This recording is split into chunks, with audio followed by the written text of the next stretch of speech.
GNK Tamilnadu kitchen உங்களை அன்புடன் வரவேற்கிறோம். ஃப்ரெண்ட்ஸ், இன்னைக்கு வீடியோவில் நம்ம என்ன பார்க்க போகிறோம்னா முறுக்கு, தட்டை அண்ட் லட்டு எப்படி பண்ணுறது தான் பார்க்க போகிறோம். தட்டை முறுக்கு வந்து நம்ம உளுந்து மாவு யூஸ் பண்ணாமல் தான் பண்ண போகிறோம். இங்கே உளுந்து மாவு கிடைக்கிறதில்ல. ஸோ உளுந்து மாவு இல்லாமலே நம்ம தட்டை முறுக்கு எப்படி பண்ணுறது தான் பார்க்க போகிறோம். ஃப்ரெண்ட்ஸ், ஏற்கனவே சொன்னது தான். இந்த சேனலோட ஸ்பெஷாலிட்டி என்ன அப்படின்னு பார்த்தீங்கன்னா, நம்மக்கிட்ட இருக்கிற பொருட்களை வச்சு நம்ம ஒரு ஈஸியான மெத்தடில் எப்படி ஒரு சூப்பரான சாப்பாடு செய்கிறது தான் இந்த சேனலோட ஸ்பெஷாலிட்டி. ஃப்ரெண்ட்ஸ், இந்த வீடியோ யாருக்காகன்னு பார்த்தீங்கன்னா, முக்கியமாக வெளிநாடு போய் அவங்க வந்து நிறையா திங்ஸ் அவங்களுக்கு கிடைக்கிறதில்ல. ஸோ அவங்களுக்கு இந்த மாதிரியான வீடியோஸ்லாம் வந்து கொஞ்சம் யூஸ்ஃபுல்லாக இருக்கும்னு நம்புகிறேன்.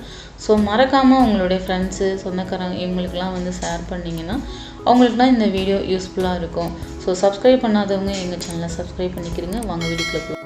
நல்லா கொதிக்க வச்ச தண்ணியை நான் ஒரு கப்பில் எடுத்து வச்சுருக்கேன். இப்போ ஒரு 50 கிராம் வெண்ணெய் ஆட் பண்ணுறேன். 50 கிராம் வெண்ணெய் வந்து 200 கிராம் மாவுக்கு கரெக்டாக இருக்கும்.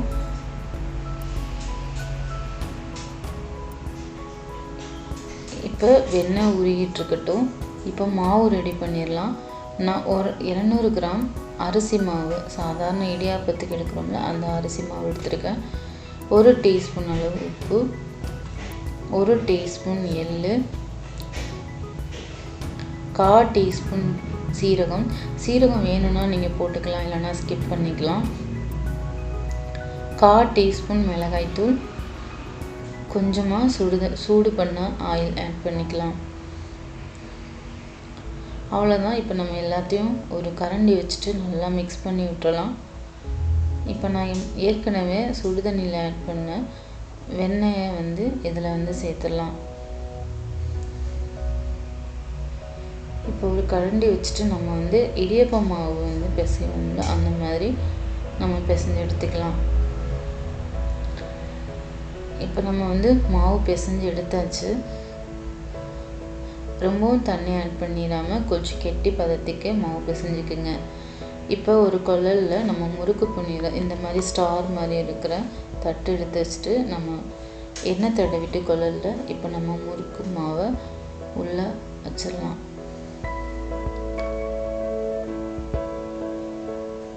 இப்போ ஃபில் பண்ணியாச்சு. இந்த மாதிரி ஒரு ஜல்லி கரண்டி எடுத்துக்கோங்க. அந்த கரண்டி மேலே இந்த மாதிரி நம்ம வந்து சுற்றிடலாம்.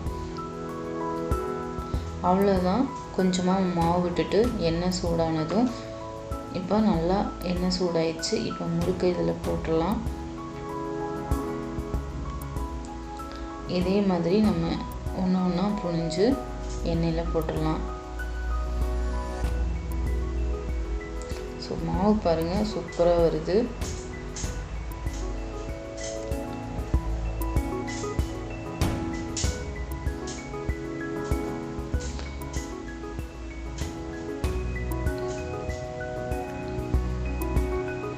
நம்ம ஒன் சைடாக திருப்பி விட்டுடலாம்.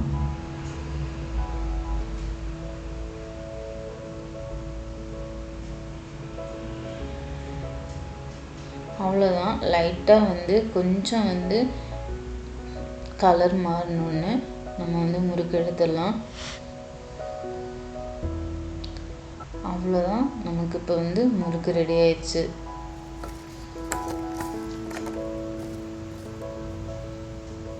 இதே மாதிரி நம்ம இன்னொரு ரவுண்டு போட்டு எடுக்கலாம்.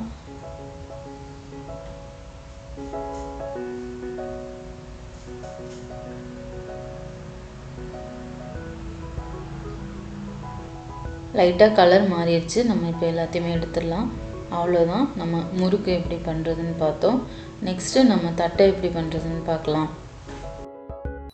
ஒரு கடாயில் 200 கிராம் அரிசி மாவு எடுத்திருக்கேன்.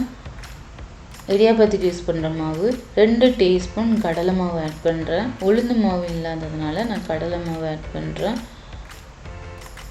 இப்போ நம்ம அடுப்பை லோ ஃப்ளேமில் வச்சுட்டு 2 நிமிஷத்துக்கு நம்ம மாவை வறுத்து எடுத்துடலாம்.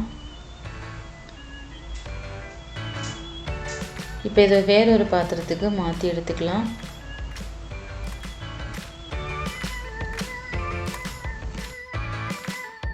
ஒரு டீஸ்பூன் உப்பு, 1 டீஸ்பூன் சில்லி ஃப்ளேக்ஸ், 1 டீஸ்பூன் எள்ளு, 1/2 டீஸ்பூன் ஜீரகம், 1 டீஸ்பூன் மிளகாய்த்தூள்,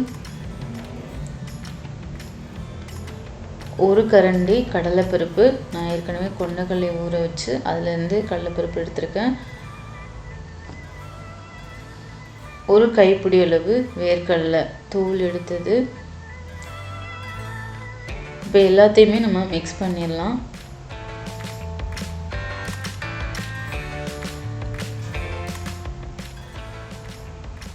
கொஞ்சமாக ஒரு 20 கிராம் வெண்ணெய் உருக்கி ஆட் பண்ணிக்கலாம்.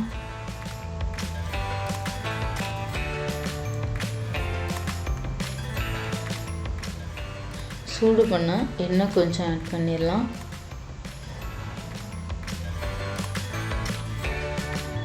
இப்போ எல்லாத்தையும் மிக்ஸ் பண்ணி விட்டுட்டு நம்ம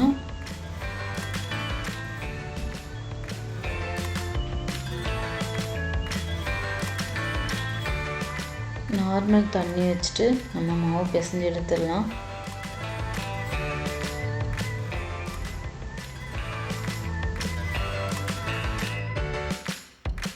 கொஞ்சம் கொஞ்சமாக நம்ம தண்ணி விட்டு மாவை ஒரு திக்கான பதத்துக்கு பிசைஞ்சு எடுத்தாச்சு.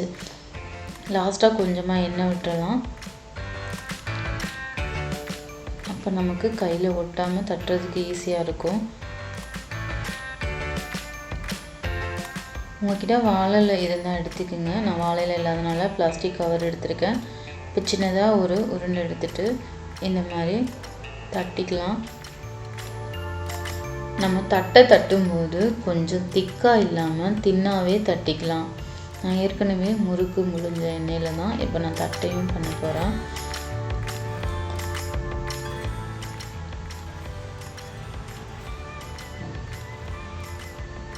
இப்போ அதே மாதிரி மீதமுள்ளதையும் நம்ம தட்டி போட்டுடலாம்.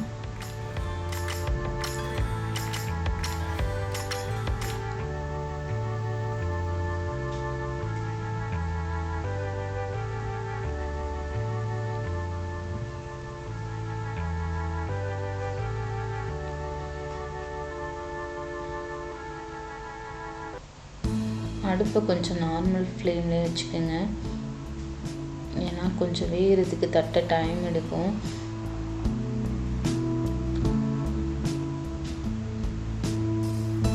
அவ்வளோதான், ஒன் சைடாக திருப்பி விட்டுட்டு இப்போ பார்த்திங்கன்னா நல்லாவே வந்துருச்சு. நம்ம இப்போ எடுத்துடலாம். ஃப்ரெண்ட்ஸ், உளுந்து மாவு இல்லாமலே நம்ம எப்படி ஒரு தட்டை செய்கிறதுன்னு பார்த்தோம். ரொம்பவே டேஸ்டியாக இருந்தது இந்த தட்டை. நீங்களும் ட்ரை பண்ணி பாருங்கள். நெக்ஸ்ட்டு நம்ம லட்டு எப்படி பண்ணுறதுன்னு தான் பார்க்க போகிறோம்.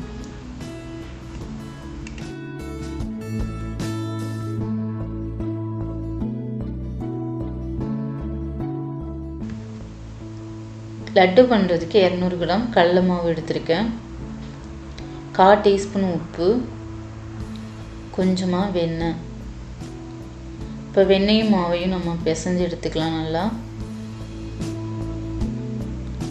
கொஞ்சமாக நம்ம நார்மல் தண்ணி எடுத்து தோசை மாவு பதத்துக்கு மாவு கரைச்சி எடுத்துக்கலாம். ரொம்பவும் தண்ணியாக இல்லாமல் ரொம்பவும் கெட்டியாக இல்லாமல் கரெக்டாக ஒரு தோசை மாவு அளவுக்கு நம்ம மாவு பிசைஞ்சு எடுத்துக்கலாம். இப்போ வேறொரு பாத்திரத்தில் நம்ம சர்க்கரை பாவு காய்ச்சிடலாம். 200 கிராம் மாவுக்கு ஒரு 100 கிராம் சர்க்கரை எடுத்தால் கரெக்டாக இருக்கும். கொஞ்சம் ஏலக்காய் பவுடர். இப்போ நம்ம சர்க்கரை பாவை நல்லா கொதிக்க விட்டுட்டு ஒரு கம்பி பதம் வர அளவுக்கு நம்ம சர்க்கரை பாவு எடுத்துக்கலாம். நம்ம கரெக்டாக ஒரு கம்பி பதம் வர அளவுக்கு இருந்தால் போதும். இந்த அளவுக்கு இருந்தால் போதும். இப்போ நம்ம ஒரு கடாயில் எண்ணெயை சூடு பண்ணிடலாம். நம்ம பூந்தி பண்ணுறதுக்கு ஏற்கனவே மாவு ரெடி பண்ணி வச்சுட்டோம். இப்போ நம்ம பூந்தி பண்ண ஆரம்பிச்சிடலாம். எண்ணெய் சூடாயிடுச்சான்னு பார்க்குறதுக்கு கொஞ்சமாக மாவு விட்டு பார்த்தா போதும்.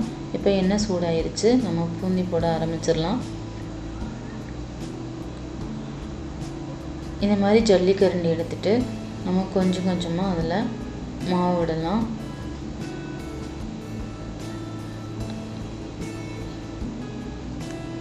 நீங்கள் எடுத்த உடனே மாவு ஊற்றாமல் இந்த மாதிரி கொஞ்சம் கொஞ்சமாக ஊற்றும்போது எல்லா பக்கமும் ஈவனாக ஸ்ப்ரெட் ஆகும்.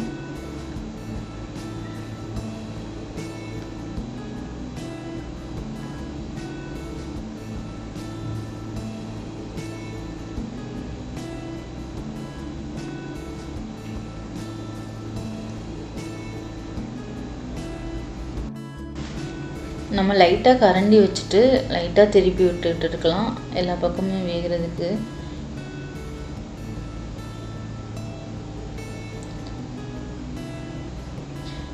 இப்போ நமக்கு பூந்தி ரெடி ஆயிருச்சு. இதே மாதிரி நம்ம மீதமுள்ள மாவையும் போட்டு எடுத்துடலாம். எல்லாத்தையுமே போட்டு எடுத்தாச்சு. நமக்கு இப்போ பூந்தி ரெடி ஆயிருச்சு.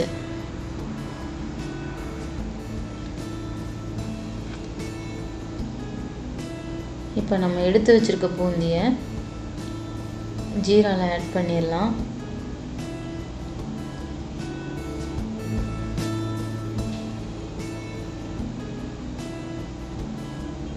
இப்போ கரண்டி வச்சுட்டு நல்லா மிக்ஸ் பண்ணி விட்டுறலாம்.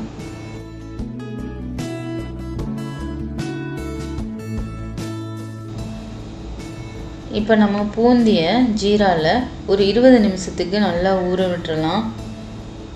இப்போ நல்லா ஊறிடுச்சு. நம்ம கொஞ்சமாக எடுத்து மிக்ஸி ஜாரில் எடுத்து அரைச்சி எடுத்துக்கலாம். எதுக்காக அரைக்கிறோம் பார்த்தீங்கன்னா, அப்போ தான் நமக்கு லட்டு பிடிக்கிறதுக்கு ஈஸியாக இருக்கும். அதனால நம்ம கொஞ்சமாக எடுத்து அரைச்சி ஆட் பண்ணுறேன்.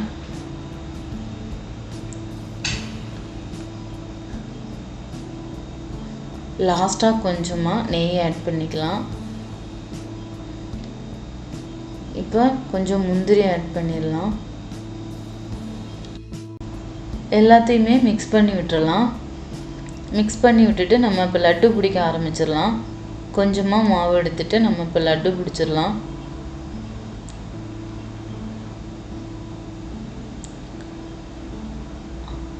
நமக்கு எவ்வளோ அழகாக லட்டு வருது பாருங்கள்.